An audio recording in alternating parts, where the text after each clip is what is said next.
ഈ പൗരത്വ നിയമ ഭേദഗതിയുമായി ബന്ധപ്പെട്ട് ചില ചട്ടങ്ങൾ ഇന്ന് രാത്രിക്കുള്ളിൽ പ്രഖ്യാപിക്കുമെന്ന രീതിയിൽ ഒരു വിവരങ്ങൾ പുറത്തു വരുന്നുണ്ട്. പ്രധാനമന്ത്രി അല്പസമയത്തിന് മുമ്പ് ഈ രാജ്യത്തെ അഭിസംബോധന ചെയ്ത് സംസാരിക്കുന്ന ഈ കാര്യങ്ങളെല്ലാം പ്രഖ്യാപിക്കുമെന്നാണ് വിവരങ്ങൾ വരുന്നത്. വാർത്തയിൽ ഞാനും കണ്ടു.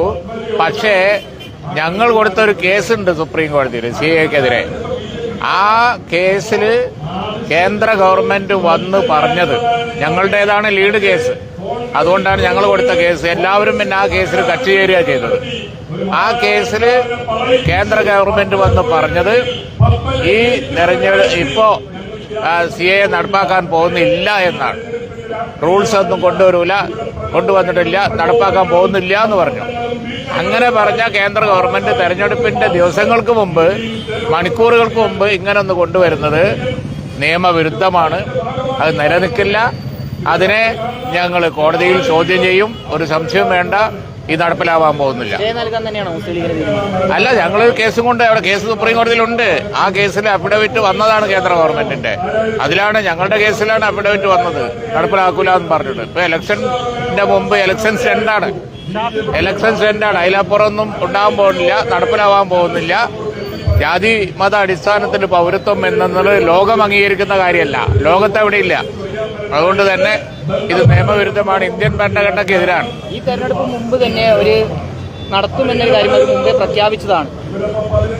അല്ല, അത് പറഞ്ഞിരുന്നു, പ്രസ്താവന കണ്ടിരുന്നു. ഇപ്പോഴും വാർത്തയാണല്ലോ വരുന്നത്. ഇപ്പോഴും വാർത്ത it is illegal, definitely it is illegal. So it won't work. It is illegal. We will question that in the court. Definitely. Our case is there in the court.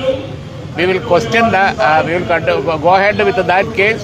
In that case, they have given an affidavit that we will not implement it now.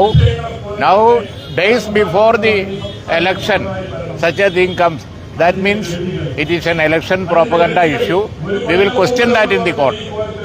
Election വിജയിക്കാനുള്ള ഏറ്റവും ഒടുവിലത്തെ ഒരു എല്ലായിതും നോക്കുകയാണ്. കാരണം അവർക്ക് തന്നെ എന്തോ ഒരു കോൺഫിഡൻസ് ഇല്ലായ്മ തോന്നുന്നുണ്ട്.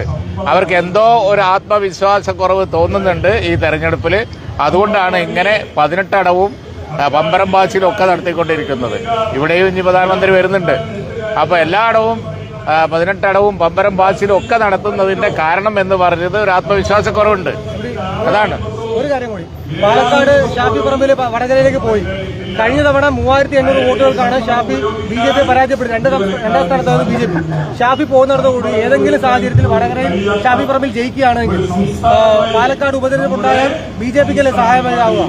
ഒന്നുമില്ല, ഇന്ത്യൻ നാഷണൽ കോൺഗ്രസിന്റെ ആവനായിൽ ഒരുപാട് അസ്ത്രങ്ങളുണ്ട്. ഷാഫി ഒരു ബെറ്റർ നല്ല അസ്ത്രമായിരുന്നെങ്കിൽ അതിന് അതുപോലെ തന്നെ, അല്ലെങ്കിൽ അതിലധികോ ഉഗ്രൻ ആളുകളെ കൊണ്ടുവരാൻ ഇന്ത്യൻ നാഷണൽ കോൺഗ്രസിന്റെ കയ്യിലുണ്ട്. അവർ വരും, ഈ സീറ്റ് നിലനിർത്തും. അവസാനമായ ഒരു കാര്യം കൂടി, രാജസ്ഥാനിലെ KC വേണുഗോപാൽ MP സ്ഥാനം ഒരിക്കലുമില്ല. അതിന് ഒന്നിന്റെ സ്ഥാനത്ത് 2 ആളെ കൊണ്ടുവരും എന്ന് കോൺഗ്രസ് പറഞ്ഞിട്ടുണ്ട്. എങ്ങനെ കൊണ്ടുവരിക എന്നുള്ളത് പാർലമെന്റ് തെരഞ്ഞെടുപ്പ് കഴിയുമ്പോൾ അവർ പറയും. രാജ്യസഭ അത് അകൽപ്പങ്ങൾ അങ്ങനെ കണക്കാക്കണ്ട. അസംബ്ലിയിലുള്ള കാര്യങ്ങളൊക്കെ രാജ്യസഭ എന്ന് പറയുമ്പോൾ ഒരാളെ സ്ഥാനത്ത് 2 ആളെ കൊണ്ടുവരുന്ന ആ രാജസ്ഥാനിൽ ഇപ്പൊ നടന്ന തെരഞ്ഞെടുപ്പിൽ കോൺഗ്രസ് ജയിച്ചത് മനസ്സിലാക്കണം. പ്രശ്നമാണോ ഈ ബംഗാളിൽ തൃണമൂൽ ഒറ്റയ്ക്ക് മത്സരിക്കാനുള്ള ഒരു തീരുമാനം? അതൊന്നുമല്ല. പ്രാദേശികമായ പ്രശ്നങ്ങൾ എന്തുണ്ടെങ്കിലും ശരി, ബഹുഭൂരിപക്ഷം സംസ്ഥാനങ്ങളിൽ ഇപ്പോൾ ഇന്ത്യ മുന്നണിയുടെ അലയൻസ് ആയി കഴിഞ്ഞു. അതുകൊണ്ട് ഇന്ത്യ മുന്നണി ജയിക്കും. ഈ തവണ ഭരണമാറ്റം ഉണ്ടാവും. ചില സംസ്ഥാനങ്ങളിൽ മാത്രമല്ല ഈ ഒരുമിച്ചുള്ള ഒരു മുന്നേറ്റം. അതൊന്നും ഇന്ത്യ മുന്നണിയുടെ ഭൂരിപക്ഷത്തെ ബാധിക്കില്ല. ഈ പൂഞ്ഞാർ വിഷയത്തിൽ മുഖ്യമന്ത്രിയുടെ ഒരു സ്റ്റേറ്റ്മെന്റ് ഉണ്ടായിരുന്നു. അതിനെതിരെ സമസ്തയുടെ സിറാജ് പോലത്തെ ഞാനത് നേരത്തെ മനസ്സിലായി, ക്വസ്റ്റ്യൻ മനസ്സിലായി. ഞാനത് നേരത്തെ പറഞ്ഞതാണ്. ആ വിഷയത്തിൽ മുഖ്യമന്ത്രിയുടെ ആ സ്റ്റേറ്റ്മെന്റിൽ ഒരു കൂട്ടർ മാത്രമാണ് ഉൾപ്പെട്ടതെന്നാണ് പറഞ്ഞത്. അത് വസ്തുതാപരമായി ശരിയല്ല. അതിൽ എല്ലാവരും ഉൾപ്പെട്ടിട്ടുണ്ട്. അതുകൊണ്ട് മടവൂർ ഉന്നയിച്ച കാര്യം കറക്റ്റാണ്. കഴിഞ്ഞ ദിവസങ്ങളെല്ലാം UDF ഏറെ പ്രതിരോധത്തിലായിരുന്നത് പത്മജ വേണുഗോപാൽ BJPയിലേക്കുള്ള ഒരു പോക്കാണ്. അല്പസമയം മുമ്പ് BJPയുടെ സംസ്ഥാന അധ്യക്ഷൻ K സുരേന്ദ്രൻ പത്രസമ്മേളനം നടത്തിയിരുന്നു. അതിൽ അദ്ദേഹം പറഞ്ഞത് CPMലെ ചില ആളുകൾ കൂടിക്കാഴ്ചയ്ക്ക് ശ്രമിച്ചിരുന്നു, BJPയിലേക്ക് വരുമെന്നൊരു കാര്യമൊക്കെ.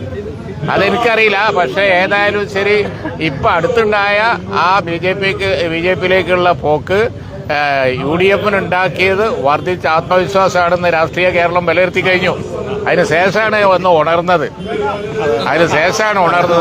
ഞാൻ പറഞ്ഞില്ലേ, ഞാൻ ഇന്നലെ വടകരയിൽ പറഞ്ഞതുപോലെ പുലിയെ അതിന്റെ മടയിൽ തന്നെ കെട്ടും എന്ന് പറഞ്ഞ് ഷാഫി മുരളിയൊക്കെ ഇറങ്ങിയിരിക്കുകയാണ്.